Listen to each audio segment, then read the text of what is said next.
So yesterday, 2 days ago, this is coming out tomorrow, I said on Instagram that we were watching all of the Star Wars movies, for 24 hours. And we did it, by the way, so I've decided that, since I've watched all of them, we should do a ranking of all 11 Star Wars movies from the worst to the best. So for this ranking, we're going to tell you the movie, we're going to tell you why we love it or we hate it, and we're going to tell you, if we were a critic, what Rotten Tomatoes score we would give it. So, before this video starts, maybe, put down in the comments what your ranking for all 11 Star Wars movies are. And, yeah, so, let's get started. In last place, without a doubt, is Star Wars The Last Jedi.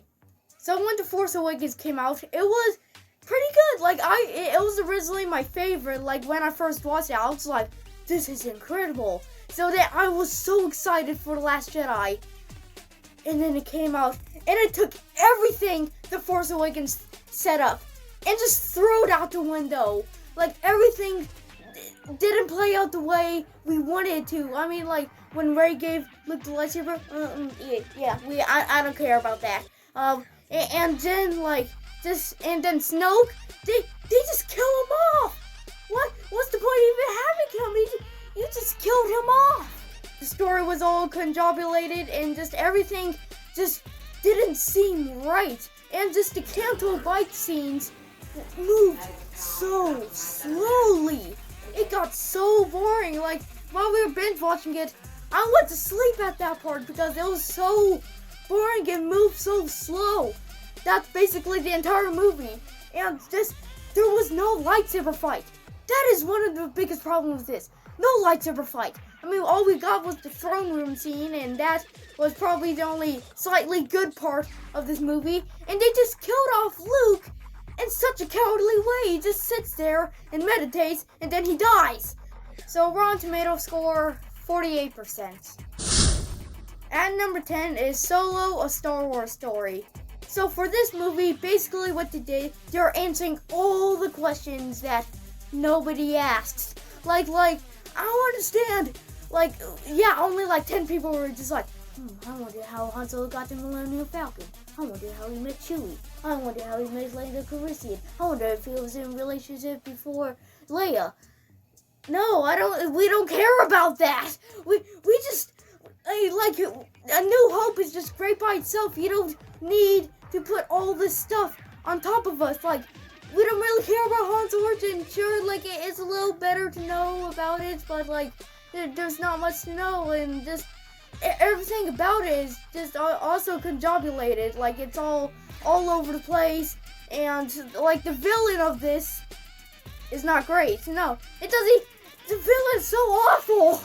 Everything is just big, and everything, it just doesn't make much sense. So, critic score, let's go 60. I mean, there's still some fun scenes, but overall, I don't think we needed this. Next, we have Rogue One. So just like Solo, nobody asked for this movie. Nobody said, Disney, make a movie about the rebels who want to get the Death Star plans. They just brought it up. They just say, alright, so some rebels got the Death Star plans, and the entire movie seems like just a dragged on story bit that was just mentioned in A New Hope. The entire story just seems to be dragged on to make it to 2 hours.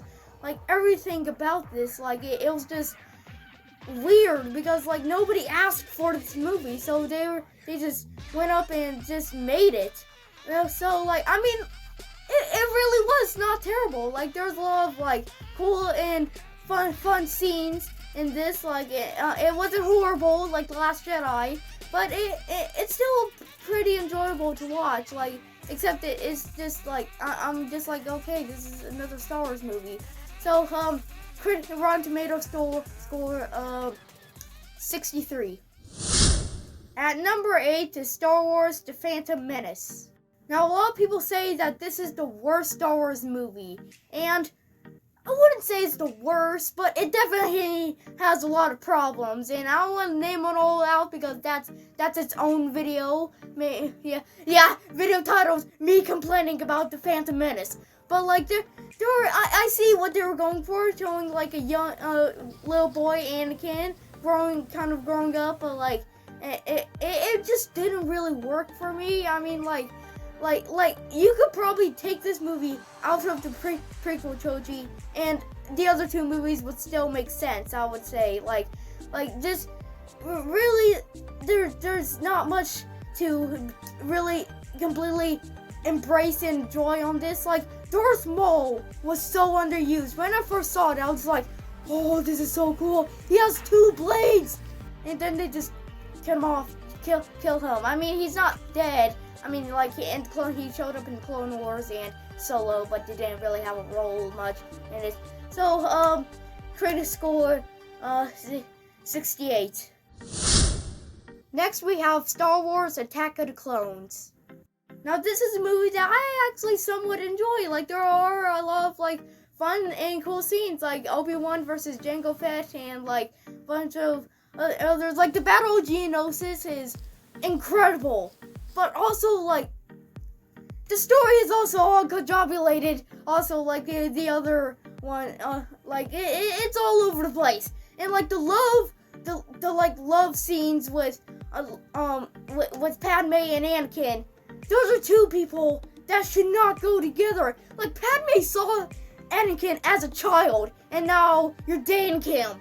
And it just doesn't make sense. And, like, they get married at the end of the film. They, like, were there for, like, 3 weeks, and they already were like, hey, let's get married. And, like, the final battle with Obi-Wan, Anakin, and Count Dooku. He is Count Dooku. But, like, it just lasted, like, 2 minutes, and Count Dooku just finished them off so easily. So, critic score, 69. At number 6 is Star Wars The Rise of Skywalker. Now, people just beat down on this movie with a stick. They're just like, this is the worst Star Wars movie ever. They ruined Star Wars for me. This is so bad. And for me, it wasn't that bad. It definitely has a lot of problems. Like there's basically no consequences.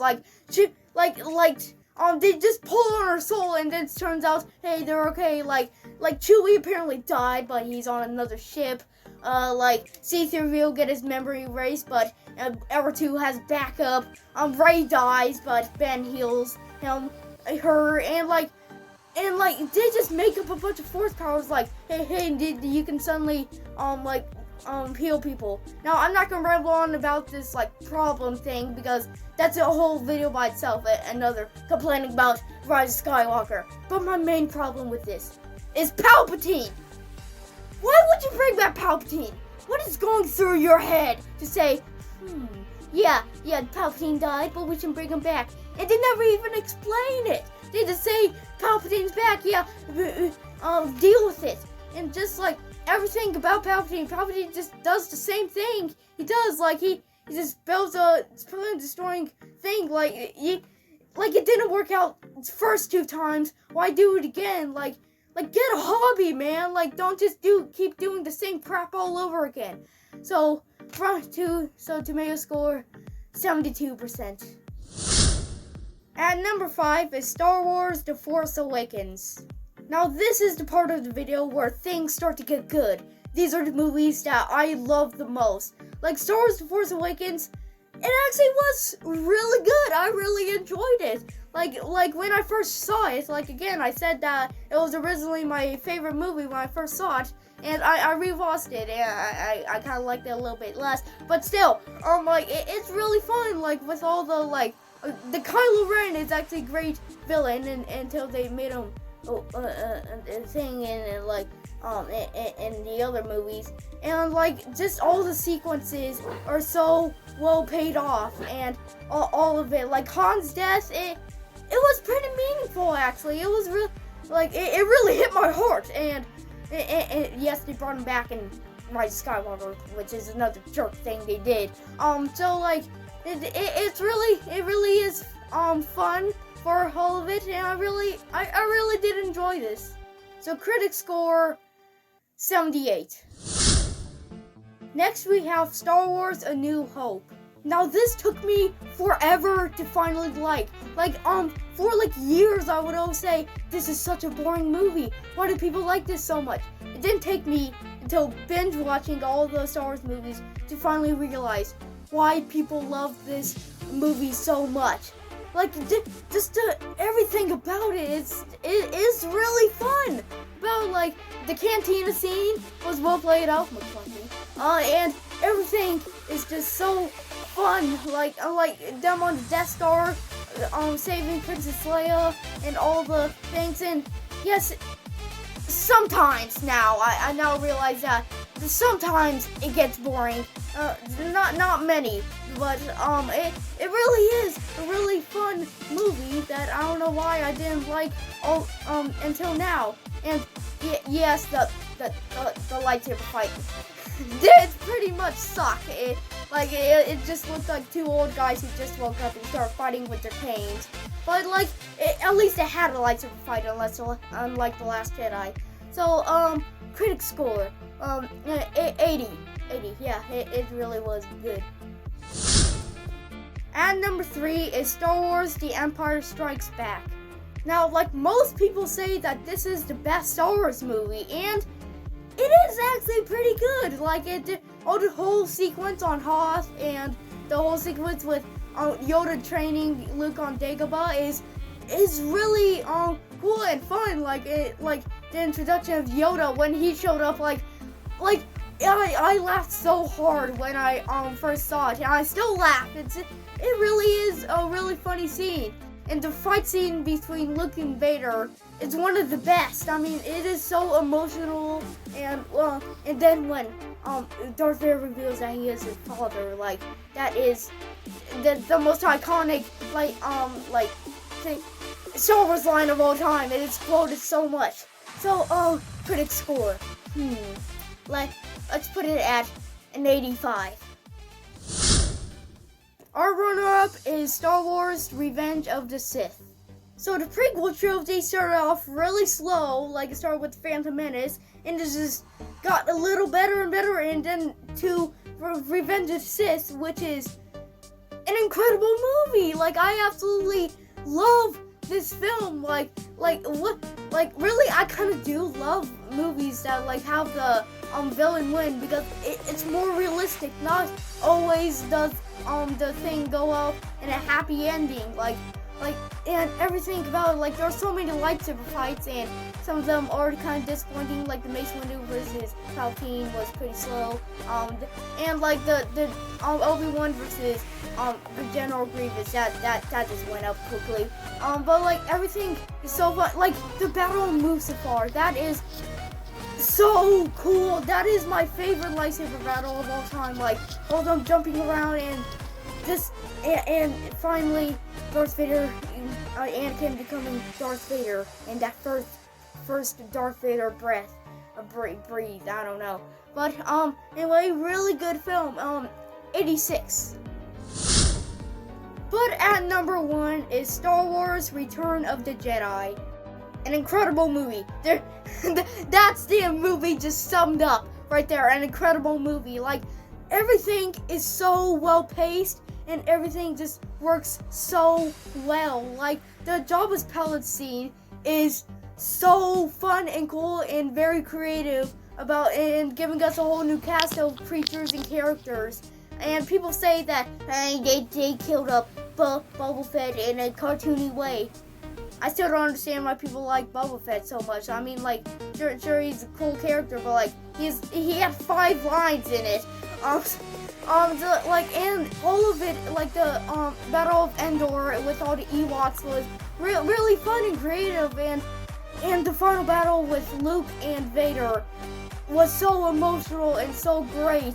It is again one of my favorite lightsaber battles of all time. Just everything is so well paced and well done in this movie, and I just love this movie so much. So 89.